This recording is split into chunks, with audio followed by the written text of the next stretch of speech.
देखेंगे तो ये क्लास 7 की है साइंस की। और चैप्टर नंबर कौन सा है, तो ये आपका 8 होगा। ठीक है, तो ये हम लोग क्या पढ़ रहे हैं, साइंस सब्जेक्ट की। और क्लास कौन सी है, तो आपकी क्लास है 7 क्लास। ठीक है, चलिए इसको शुरू करते हैं।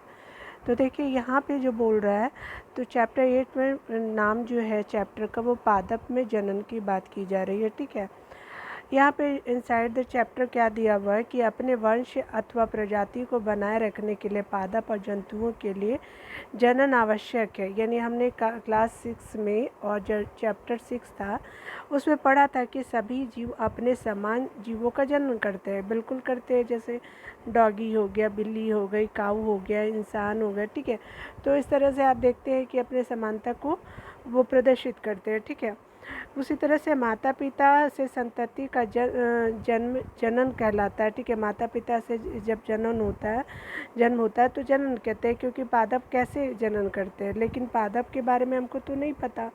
देखते हैं, पादपों में जनन विभिन्न विधियों द्वारा होता है, जिनके बारे में हम इस अध्याय में पढ़ेंगे। कौन, तो हम प्लांट के जनन के बारे में पढ़ेंगे। ठीक है, जनन की जो विधि बात की जा रही है, तो देखिए यहाँ पे जो दिया हुआ है, तो क्लास 6 में हमने पढ़ा कि आपने पुष्पीय पादप के विभिन्न भागों के बारे में पढ़ा है। ठीक है, पादप के विभिन्न भागों के जो क्या है के नाम बताइए, और प्रत्येक के प्रकार के बारे में बात की जा रही है। ठीक है, चलिए आगे देखते हैं इसमें क्या। अधिकांश पादप में मूल होते हैं, तना होते हैं, और क्या होती है, पत्तियाँ होती।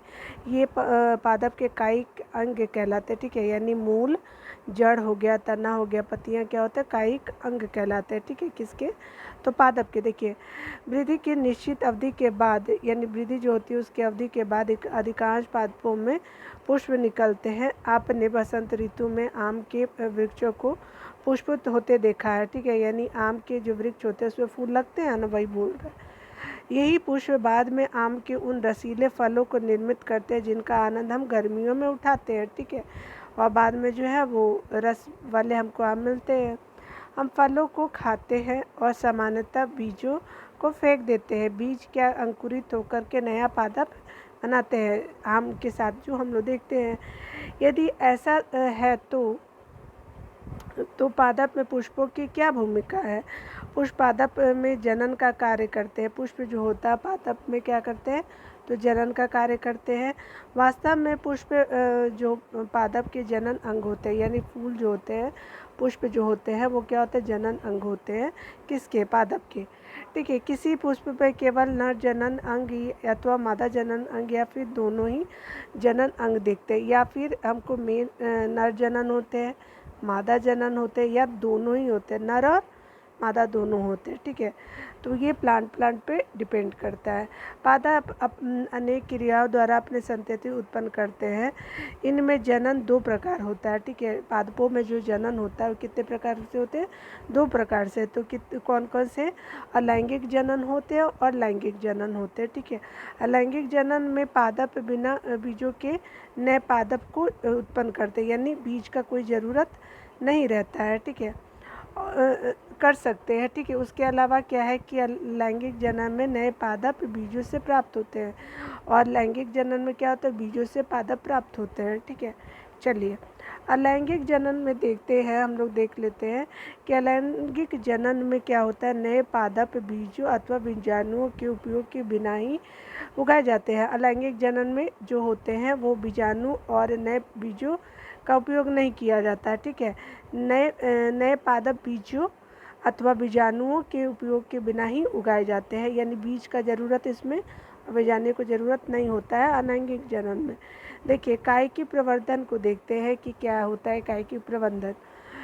यहाँ पे बोल रहे एक प्रकार का अलैंगिक जनन है जिसमें क्या है कि पादप के मूल, तने, पत्ती अथवा कली, मुकुल जैसे किसी कायिक अंग द्वारा नए पादप का क्या होता है, किया जाता है, नया पादप जन्म लेते हैं। जनन पादप के कायिक भाग होते हैं, यानी जनन पादप के कायिक भाग होते हैं, अतः ये कायिक प्रबंधन कहते हैं। ठीक है, इनको क्या कहते हैं, कायिक प्रबंधन कहते हैं। जैसे देखिए हम लोग एक्टिविटी के थ्रू इसको देख लेते हैं। ये क्या होता है, गुलाब अथवा चंपा के पौधे की एक शाखा को उसकी पर्व संधि से काटिए की बात की जा रही।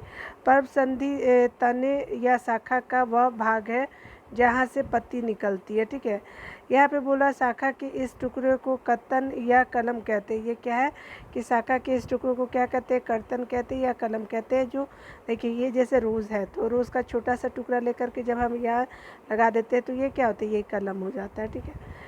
अब कलम की पट्टी में दबा दीजिए, ठीक है, यानी पट्टी में दबाने की बात की जा रही है। कलम को प्रतिदिन पानी दीजिए और इसकी वृद्धि को देखने की बात की जा रही है, ठीक है। नोट कीजिए कि जड़ मूल के निकलने और नई पत्तियों के निकलने में कितने दिन लगे हैं, ठीक है। ये क्या है कि नई पत्तियों को होने में कितने दिन लगे हैं, ठीक है। और इसी क्रियाकलाप को जल से भरे पात्र में मनी प्लांट का पौधा लगाकर दोहराइए और अपने मतलब क्या नोटबुक में लिखने के लिए बात किया जा रहा है। तो देखिए ये क्या है, गुलाब के तने का एक कलम है, ठीक है। देखिए ये प्रवर्धन संधि यानी ये अक्ष से जुड़ी कलिका है, यानी जो हमारा क्या होती है, जो रोज़ होते हैं ना निकलता है वही। देखिए यहाँ पे क्या है, यहाँ से बाद में आपका नए टहनी वगैरह निकल जाएगा, ठीक है। चलिए अगला देखते हैं यहाँ क्या बोल रहा है। कह रहा है कि मनी प्लांट को भी आप इसी तरह से, तो बिल्कुल इसी तरह से एक डंठल को तोड़ लेते हैं, क्योंकि वो तो होते हैं क्या होते हैं, हमारे शब्द होते हैं। तो एक तरह से वो मतलब सपोर्ट से ही मनी प्लांट आगे बढ़ता है, ठीक है। लकड़ी, दीवार या फिर मतलब ज़मीन, इस तरह का सपोर्ट लेकर के मनी प्लांट होता है। आपने पुष्प कलिकाओं से पुष्पों को खिलते देखा होगा। पुष्प कलिकाओं के अतिरिक्त पत्तियों के कक्ष पत्ती के पर्व संधि से जुड़ाव का बिंदु में भी कलिकाएं होती है। ये कलिकाएं अंकुरों के रूप में विकसित होती है और काई कलिकाएं कहलाती है। ये क्या होता है, काई कलिकाएं कहलाती है। कली में एक छोटा तना होता है। कली में क्या होता है, एक छोटा तना होता है जिसके चारों ओर अपरिपक्व पत्तियां एक क्या होते हैं, एक परिपतियाँ क्या होते हैं कि दूसरे के ऊपर अध्यारोपित होते हैं, ठीक है, यानी ऊपर चढ़े होते हैं। काई कलिकाएं भी नए पादप को जन्म देते हैं। देखिए यहाँ पे क्या बोल रहा है कि कहा जा रहा है कि काई, यहाँ पे जो है कह रहा है क्या कि यहाँ पे जो कह रहा है कि आपने पुष्प को खिलते देखा है, हमने देखा है। पुष्प कलिका के अतिरिक्त जो होते हैं पत्तियों के कक्ष यानी पत्ती के पर्व संधि से जुड़ाव का बिंदु में भी कलिकाएं होती है, ठीक है, यानी मुकल होता है। और क्या ये कलिकाएं प्रौढ़ या अंकुरों के रूप में विकसित होती है और कायिक कलिकाएं कहलाती है, ठीक है। कली में एक छोटा तना होता है। कली में क्या होता है, एक छोटा तना होता है जिसके चारों ओर परिपक्व पत्तियां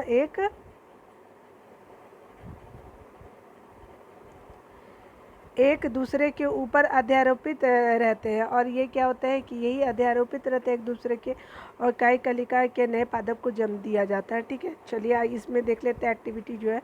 एक आलू को लेने की बात की जा रही है। आलू ले लेते हैं। आवर्धक लेंस की सहायता से इस पर बड़े छत चिन्हों को देखने की बात की जा रही है। आपको इनमें कलिका या कलिकाएं दिखाई दे सकती है। छत चिन्ह को आँख भी कहते हैं, यानी कहने का मतलब कि आँख जैसे क्या होता है, ये आलू होता है ना, ये देख लीजिए कई कई ऐसे ऐसे बने होते हैं ना आलू में, तो ये आँख होते हैं, ठीक है। इसको बोलते हैं छत चिन्ह बोलते हैं। आलू के कुछ टुकड़े काटने की बात की जा रही है। इसमें से प्रत्येक में एक आँख अवश्य हो, और ठीक है। और मान लीजिए कि ये जो आलू है तो ठीक है, यहाँ पे आँख बना हुआ, तो इसी भाग को आप काटिए, ठीक है। और ये क्या किया जा रहा है कि और उनको क्या कीजिए कि उनको मिट्टी में दबा दीजिए, ठीक है। इस स्थान पर उस स्थान पर कुछ दिनों तक पानी डालते रहिए और आलू के टुकड़े को मिट्टी में दबाया था, ठीक है, जहाँ पे हमने मिट्टी में डाला था, ठीक है, या गमला वगैरह में जहाँ पे भी आप उगाना चाहते हैं। कुछ दिनों बाद आलू के टुकड़े को खोद कर निकाल लीजिए। आप क्या देखते हैं, बाद में हम निकाल लेते हैं। इसी प्रकार अदरक या हल्दी भी उगा सकते हैं, ठीक है, यानी काट करके यहाँ पे जो बना होता है, देखिए यहाँ पे इस तरह से आपका अदरक है। अदरक का छोटा सा टुकड़ा काट लीजिए और जहाँ पे मुंह बना होता है और बन करके आप क्या कीजिए कि आँख बना होता है ना, वहीं से आप क्या कीजिए कि अदरक का एक टुकड़ा जिसमें से नए पादप अंकुरित हो रहे हैं, ठीक है, ये अदरक का टुकड़ा है जो पादप अंकुरित हो रही है, यानी प्लांट, इससे अब नया बेबी प्लांट होगा। फिर से आप अदरक सूखने के बाद निकाल सकते हैं। देखिए बायोफिल्म क्या होता है, पत्थर चट्टा में पत्ती के किनारे के गर्त में कलिकाएं होती हैं बायोफिल्म में। यदि इस पादप की पत्ती आर्द्र मृदा पर गिर जाए तो प्रत्येक कलिका नए पादप को जन्म देती है, और ये क्या होती है कि नए पादप को जन्म देगा। कुछ पादपों की जड़ें भी नए पादपों को जन्म देती है, कुछ पादप के जड़ भी जो है नए पादप को जन्म देती है। उदाहरण के लिए शकरकंद और डालिया जो है वो क्या है कि डहलिया जो है एक तरह का पादप है, ठीक है। चलिए, बायोफिल्म की पत्ती जिसके किनारे पर कलिकाएं होती है, ठीक है। देखिए यहाँ पे जो है नए पौधे निकल रहे हैं, ठीक है, यहाँ पे देख रहे हैं, यहाँ पे, ठीक है। चलिए आगे देखते हैं। कैक्टस जैसे पादप के वे भाग जो मुख्य पादप से अलग यानी विलग्न हो जाते हैं नए पादप को जन्म देते हैं। प्रत्येक विलग्न भाग नए पादप के रूप में वृद्धि कर सकता है, ठीक है। अगला देखिए, यहाँ पे क्या बोला जा रहा है, तो कह रहा है क्या कि कई प्रवर्तन द्वारा पादप कम समय में उगाए जा सकते हैं। कई प्रवर्तन के द्वारा पादप जो है कम समय में उगाए जा सकते हैं। बीजों से उगाए जाने वाले पादप की अपेक्षा कायिक प्रवर्तन द्वारा उत्पन्न पादपों में पुष्प और कम फल कम अवधि में ही आ जाते हैं। यानी कहने का मतलब कि कायिक प्रवर्तन द्वारा पादप कम समय में उगाए जा सकते हैं। बीजों से उगाए जाने वाले पादप की अपेक्षा कायिक प्रबंधन द्वारा उत्पन्न पादपों में पुष्प और फल कम अवधि में ही आ जाते हैं। नए पादप जनन पादप की यथार्थ प्रतिलिपि होती है, यानी नए जो पादप होते हैं वो जनक पादप की यथार्थ प्रति सेम तरह का होता है, क्योंकि वे एक ही जनक द्वारा उत्पन्न होते हैं, ठीक है, सेम ही दिखते हैं। इस अध्याय में आप पढ़ेंगे कि इसके विपरीत लैंगिक जनन द्वारा उत्पन्न जो होते हैं पादप माता पिता जनन के दोनों गुण होते हैं। यानी जो लैंगिक जनन होता है यानी माता और पिता दोनों का उनमें गुण होता है। लैंगिक जनन के परिणाम स्वरूप पादप बीज उत्पन्न करते हैं और लैंगिक जनन के बाद ही जो होते हैं बीज उत्पन्न होते हैं। लेकिन देखिए अलैंगिक जनन में बीज वगैरह नहीं होता है, ठीक है। मुकुलन को देख लेते हैं। आपने मुकुलन जो है आपने पहले ईस्ट के बारे में पढ़ा है, जिसे केवल सूक्ष्म द्वारा मतलब माइक्रोस्कोप के द्वारा देखा जा सकता है। इनके लिए यदि पर्याप्त पोषण उपलब्ध हो तो ईस्ट कुछ ही घंटों में वृद्धि कर देते हैं, यानी मतलब गुणन कर सकते, मतलब जल्दी जल्दी बढ़ने लगते हैं। याद रखिए कि ईस्ट एक एकल कोशिका जीव है। पूछता है कि ईस्ट किस तरह का है, तो एक कोशीय जीव है, ठीक है। ये जनन कैसे करते हैं ये वन लाइनर में पूछ लेता है, ठीक है। चलिए आगे ऊपर देख लेते हैं जो भी है। देखिए ये हमारा क्या बोल रहा है कि मतलब टीचर के लिए है। बेकरी से ईस्ट केक या केमिस्ट की दुकान से ईस्ट पाउडर खरीद ले, ठीक है। चुटकी भर ईस्ट लेकर इसे क्या कहते हैं कि पात्र मेरा केस में से कुछ जल डाल ले, इसमें 1 चम्मच शक्कर डालकर इसे जल में घोल ले। ईस्ट के पाउडर में शक्कर डालने की बात की जा रही है। अब इस पात्र को किसी कमरे के गर्म भाग में रखें। 1 घंटे के बाद क्या देखें कि एक द्रव की एक बूंद कांच की स्लाइड यानी पट्टी पर रखकर सूक्ष्मदर्शी से देखने की बात की जा रही है। यानी बूंद जो है दूसरे पट्टी पे कांच की पट्टी है, वहाँ एक छोटा सा देख लीजिए आपको क्या दिखाई देता है। आप नई ईस्ट कोशिकाओं को देख सकते हैं, यानी नए ईस्ट कोशिका जो है वहाँ पे बन रहा है, ठीक है। देखिए ये क्या है, ये ईस्ट में मुकुलन द्वारा जनन हो रहा है। देखिए यहाँ पे क्या है कि ईस्ट की एक कोशिका है, विकसित होने के बाद क्या होता है इस तरह का शेप हो जाता है, नवीन जो है वो बनने लगता है।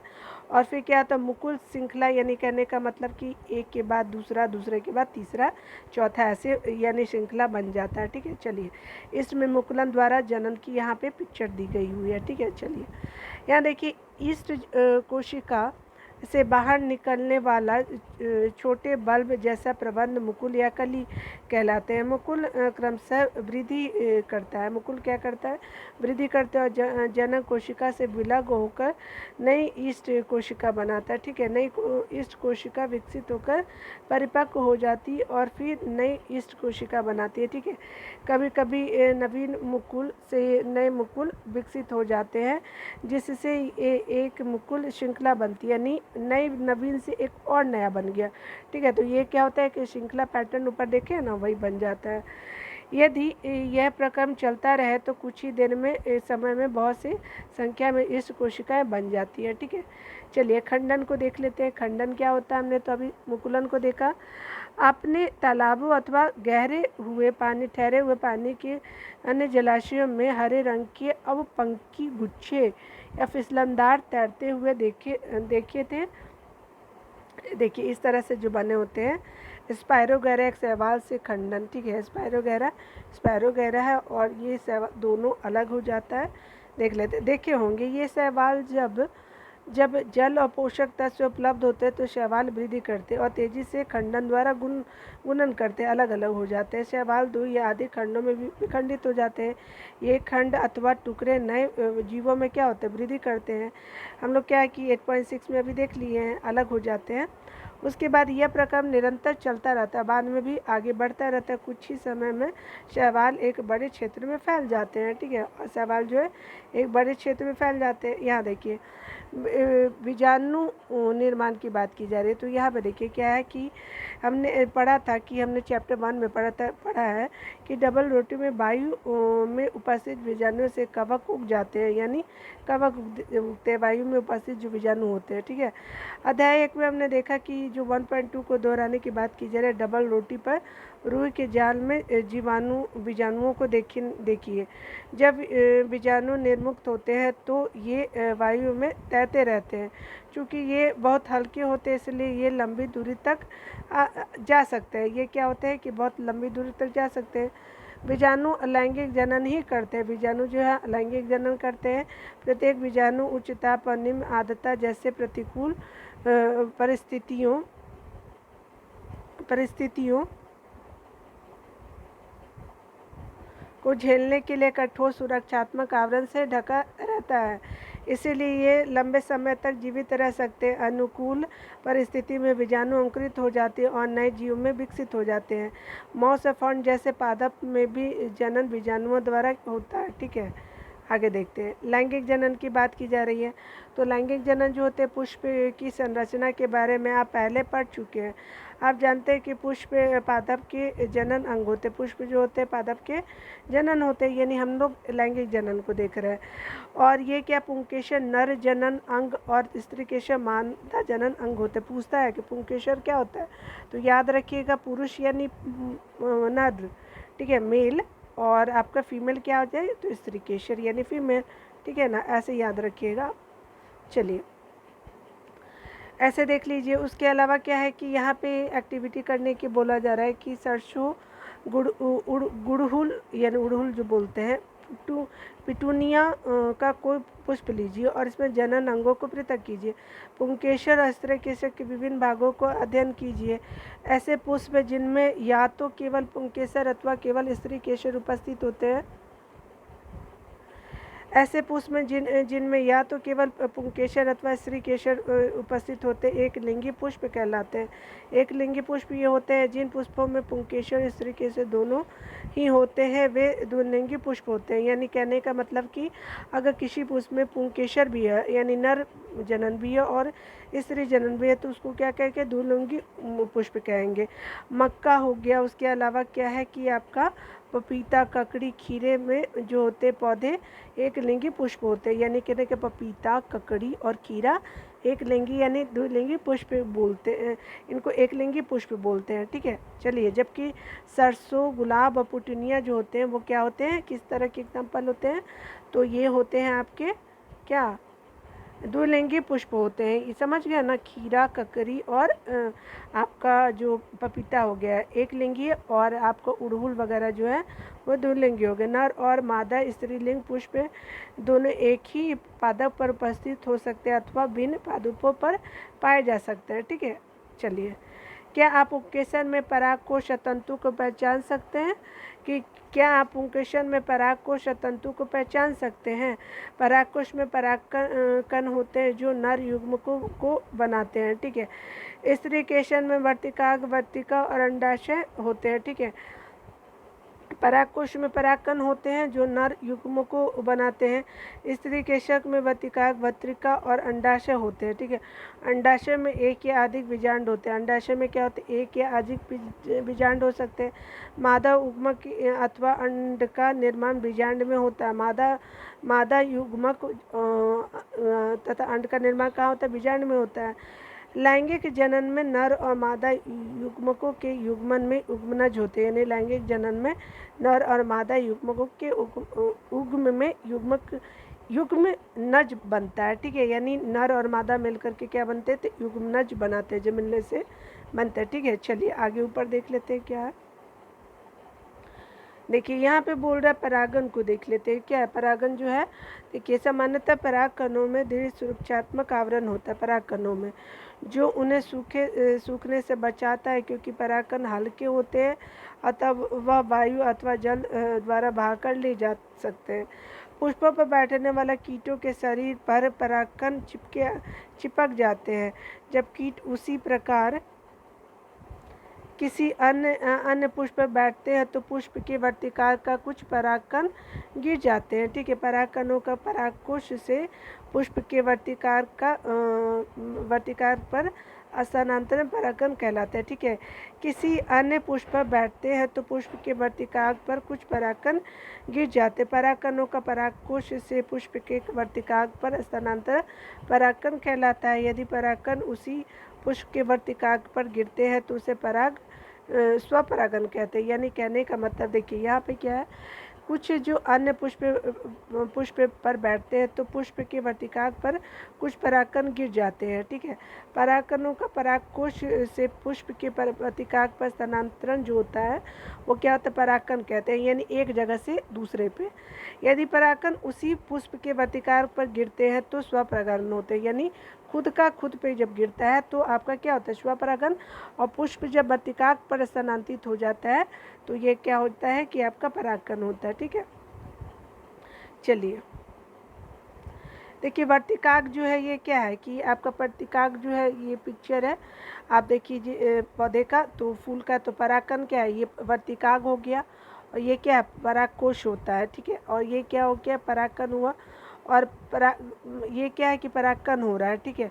और वर्तिकाक का जो शेप है ये वर्तिकाक हो गया, और ये भी वर्तिकाक है। और क्या है कि ये जब परागकोश आया तो ये क्या बन गया, आपका चेंज हो जाता है, स्वपरागन और परपरागन हुआ, ठीक है, ठीक है। ये स्वपरागन हो रहा है और ये परपरागन हो रहा है, यानी ठीक है, यानी इसका चीज़ जब दूसरे पे गिर जाए, ठीक है, यानी पहले वाले का दूसरे पे गिर जाए तो क्या हो जाता है, परपरागन हो जाता है, और खुद से खुद पे गिरे तो क्या होगा, स्वपरागन हो जाएगा, ठीक है।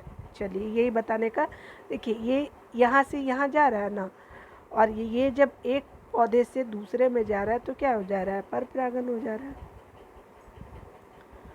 ये देखिए यहाँ पे क्या बोला है, पुष्प के परागन उसी पादप के किसी अन्य पुष्प के वर्तिकाक पर गिरते हैं तो क्या कहते हैं, मतलब परपरागन कहते हैं। पुष्प के परागकण उसी पादप के किसी अन्य पुष्प, यानी कहने का मतलब फूल तो वही है लेकिन दूसरे पे पुष्प पे गिर जाता है, उसी पादप तो वही है लेकिन दूसरे फूल पे गिर जाता है तो परपरागन कहा जाता है। निषेचन देखिए, निषेचन क्या होता है कि निषेचन नर अथवा तथा मादा युग्मकों के युग्मन यानी संयोग द्वारा बनी कोशिका युग्मनज कहलाती, यानी नर और मादा जब मिल जाते हैं तो ये क्या संयोग क्या बनता है, तो युग्मनज कहलाती। युग्मनज यानी संयोग बनाने के लिए नर और मादा युग्मकों के युग्मन का प्रकरण निषेचन कहलाता है, ठीक है। युग्मनज भ्रूण में विकसित होता है, युग्मनज कहाँ विकसित होता है, तो भ्रूण में विकसित होता है, ठीक है। अंकुरित होता परागकण, ये क्या है कि अंकुरित होता है परागकण है, ठीक है। निषेचन युग्मनज निर्माण की बात की जा रही है, ठीक है। अंकुरित होता परागकण की बात की जा रही है, यहाँ पे देखिए ये अंकुरित हो रहा है, अंडकोश जो है अंदर में है, और ये जो है पराग नलिकाएं हैं ये वाला, ठीक है। युग्मनज निर्माण यहाँ पे किया जा रहा है, ठीक है। निषेचन युग्मनज का निर्माण हो रहा है, यहाँ पे देखिए फल और बीज का विकास किया जा रहा है, तो देखिए निषेचन के बाद अंडाशय फल में विकसित हो जाता है। निषेचन के बाद क्या होता है, अंडाशय जो है फल में विकसित हो जाता है, जबकि पुष्प के अन्य भाग मुरझाकर गिर जाते हैं। ठीक है, और पुष्प के अन्य भाग जो है वो मुरझाकर गिर जाते हैं। परिपक्व हो जाने पर अंडाशय फल के रूप में विकसित होते हैं। परिपक्व हो जाने पे अंडाशय क्या होता है, फल के रूप में विकसित हो जाते हैं। बीजांड से बीज विकसित होते हैं, यानी बीजांड से क्या होता है, बीज डेवलप होते हैं। और बीज में एक भ्रूण होता है। बीज में क्या होता है, एक भ्रूण होता है जो सुरक्षात्मक बीजावरण के अंदर रहता है, और ये क्या होता है कि सुरक्षा से घिरा रहता है। ठीक है, कौन, तो भ्रूण जो होता है या कहाँ होता है, बीज में होता है। कुछ फल गूदेदार और रसीले होते हैं, जैसे आम हो गया, सेब हो गया, संतरा। कुछ फल कठोर होते हैं, जैसे बादाम और अखरोट बाहर से होते हैं ना, वही बोला जा रहा है। देख लेते हैं।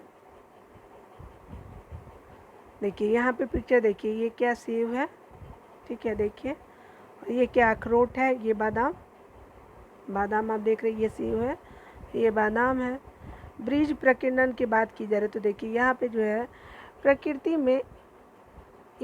में एक ही प्रकार के पादप विभिन्न स्थानों पर उगे हुए पाए जाते हैं। ऐसा बीजों के विभिन्न स्थानों पर प्रकीर्णन के कारण होता है। कभी कभी किसी वन अथवा खेत या फिर उद्यान में चहलकदमी करते समय आपको अपने वस्त्रों पर फलों के बीज चिपके दिखाई देते हैं। ये बिल्कुल होता है। क्या आपने कभी यह जानने का प्रयास किया है कि ये बीज आपके वस्त्रों पर कैसे चिपक जाते हैं? ठीक है, देखिए, किसी पादप के सभी बीज एक ही स्थान पर गिर कर के वहीं उग जाते हैं। आपके विचार में परिस्थिति क्या होगी? पादप के नवोद्भिक यानी नए उगे हुए जो पौधे होते हैं उसमें उसको के बीच धूप, जल, खनिज और स्थान के लिए गंभीर स्पर्धा होती है। अतः असंभवतः इनमें से कोई स्वस्थ पादप के रूप में क्या होता है, विकसित नहीं हो पाते। अगर सारे एक ही जगह होंगे तो पॉसिबल नहीं है कि वो डेवलप हो पाए। पादपों को बीजों के प्रकीर्णन से लाभ होता है। पादपों को बीजों के प्रकीर्णन से क्या होता है कि लाभ होता है। और ऐसे क्या होता है कि एक ही प्रकार के पादप के नवोद्भिक यानी नए जो उगते हैं पौधे सूर्य के प्रकाश, जल और खनिजों के लिए परस्पर स्पर्धा की संभावना कम हो जाती है, यानी सूर्य की जो रोशनी मिलती है। प्रकीर्णन पादप को व्यापक क्षेत्र में वितरित होने में सहायक होता है, और ताकि वे नए आवासों में अपनी पकड़ बनाने में समर्थ हो सके। ठीक है, अगला देखिए, अगला क्या है कि सर्जन डोमेस्टिक की बात की जा रही है, और ड्रमस्टिक जिसको बोला जाता है, और द्विफलन मैपिल के बीज है, यानी ये मैपिल के बीज है, और ये क्या है, सहजन के बीज है। ठीक है, बीज अंदर में है, और ये क्या, दोनों तरफ से पंख निकला रहता है ना। चलिए देख लेते हैं ये दोनों में। अगला देखिए, प्रकृति में पादपों के फलों और बीजों का प्रकीर्णन पवन, जल और जंतुओं द्वारा होता है। तो प्रकीर्णन, बीजों का प्रकीर्णन किससे होता है? फल और बीजों का प्रकीर्णन होता है पवन से, जल से, जंतुओं द्वारा होता है। सहजन यानी ड्रमस्टिक द्वारा द्विफलन में पिल, जैसे पादप के पंख युक्त बीज, घासों के हल्के बीज अथवा आक यानी मदार के रोम युक्त बीज, और सूरजमुखी के रोम युक्त फल पवन के साथ उड़कर सुदूर स्थानों तक चले जाते हैं। ठीक है, इसके बाद कुछ बीज जल द्वारा प्रकीर्णित होते हैं, यानी जल द्वारा ये क्या होता है, प्रकीर्णित होते हैं। ऐसे बीजों अथवा फल के आवरण स्पंजी अथवा तंतुमय होते हैं, ताकि वे जल में प्लवन करते हुए एक स्थान से दूसरे स्थान पर जा सके, यानी तैरने लगते हैं। ठीक है, उदाहरण के लिए नारियल की बात की जा रही है। कुछ बीज जंतुओं द्वारा प्रकीर्णित होते हैं, विशेष रूप से कंटकी यानी कांटेदार बीज जो होते हैं, जिसमें हुक जैसी संरचना होती है, जिससे बीज जंतुओं के शरीर में चिपक जाते हैं और दूरस्थ स्थानों पर क्या हो जाते हैं, ले जाते हैं। ठीक है, इसके उदाहरण जो है यूरेना और आपका जेनेथियम है। ठीक है, यानी मतलब कोई भी जंतु के बॉडी पे वो चिपक जाते हैं, और जंतु मान लो दूसरी जगह गया तो यहाँ पे गिर गया, तो ये क्या हो जाती है, यूरेना और जेनेथियम का डेवलपमेंट हो गया। देखिए यहाँ पे क्या है कि यहाँ पे जो है पिक्चर दो दिया हुआ है, एक ए और बी के। देखिए एक क्या है, तो यहाँ पे सूरजमुखी के रोम युक्त फल है। ठीक है, और मदार आग के ये क्या, रोम युक्त फल है, ये मदार है, और जिसको ओक बोलते हैं। ठीक है, ये देखिए ये जो है ओक है, ये क्या है, मदार जिसको बोलते हैं, ये क्या है, सूरजमुखी है। ठीक है, देख लिया। चलिए आगे देखते हैं, ये किसका पिक्चर है, तो देख लेते हैं। ये जेनेथियम में इस तरह का जो ढांचा बना रहता है, देखिए कुछ पौधों के फल झटके के साथ फट जाते हैं, यानी देखिएगा कि जब गिरेगा तो वो क्या हो जाता है, फट जाता है। इसके अंदर स्थित बीज प्रकीर्णित हो जाते हैं और बीज जनक पादप से दूर जाकर गिर जाते हैं। और एरंड और बालसम के पौधे में ऐसा ही होता है, जो आपको झटके से फट जाता है और आपका जनक पादप से दूर जाकर के गिर जाते हैं। ठीक है, चलिए आगे देख लेते हैं क्या है। तो ये हमारा जितना भी चैप्टर था, तो ये इसके अंतर्गत हमने पढ़ा। अब इसको शॉर्ट समरी देख लेते हैं कि क्या क्या हमने इसके अंतर्गत पढ़ा है। ठीक है, ये पॉइंट है जो हमने कवर किया है इनसाइड द चैप्टर। ठीक है, देखिए क्या है, बोल रहा है कि सभी जीव अपने किस्म को बनाए रखने के लिए जनन या गुणन करते हैं।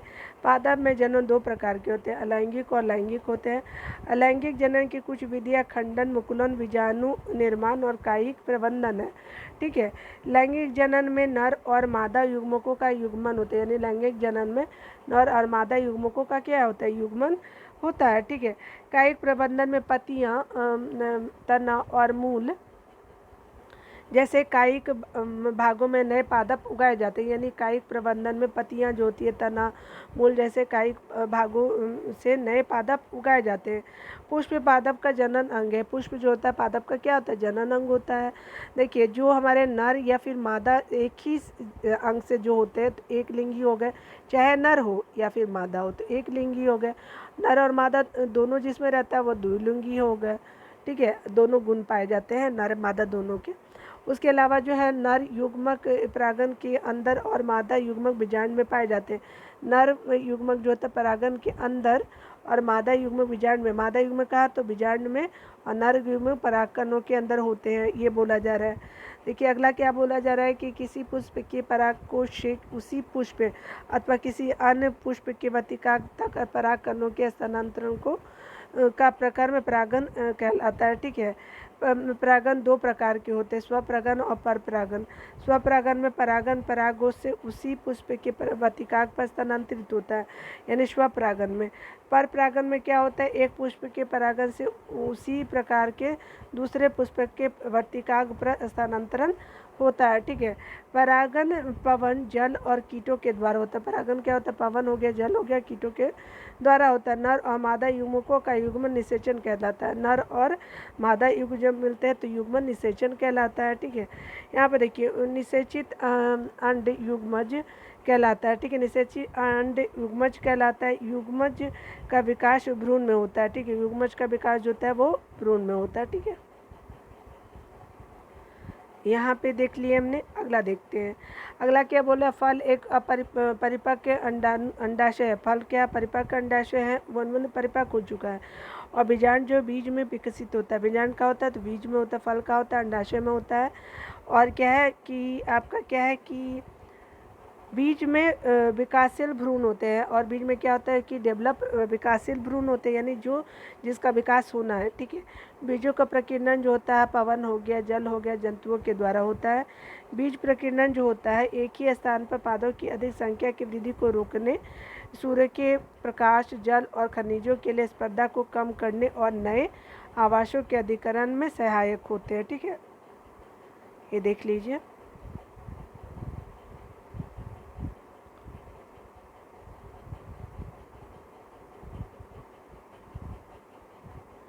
ये हमने जो है वो पादप जनन को कंप्लीट कर लिया है।